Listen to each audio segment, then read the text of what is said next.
Fire bomba.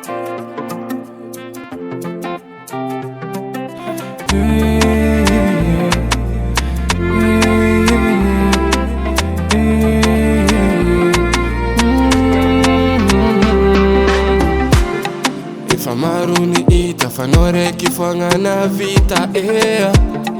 Ifamari kwa nyaranga fa anofonga rona tamanga baby Ntatu kizake na ita fatu na ita no Fotu nyava kamni mats tia kwa nanga pavalke fongnuza angala no Iso nange maniti Nanga meftia vanga mangiti Zazo tita vela Mananga noza mipuera Anole nangaza Vaza tamsaruto Anotsa ambide Chata kalo Atikare you forever Baby atangana na you tantamo Tikande araja sifangara nisa Atikare baby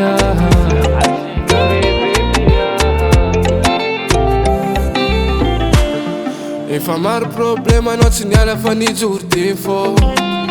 Adilava isanada wala isanada jab zingyare tano Chapa kufitava no zana tonga no niatira jab zingi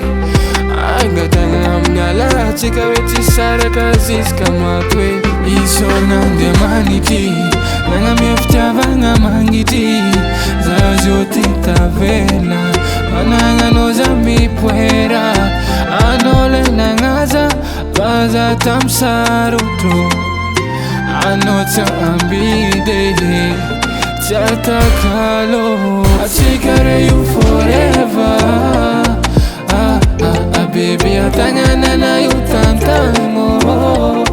Tikande araja sifangara nisa Atikare baby Atikare baby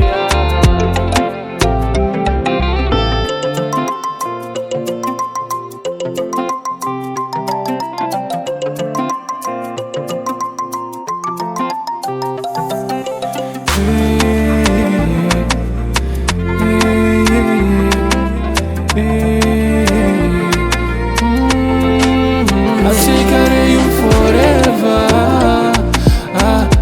Baby atangana na you tantano Tikande araja sifangara nisa Atikare baby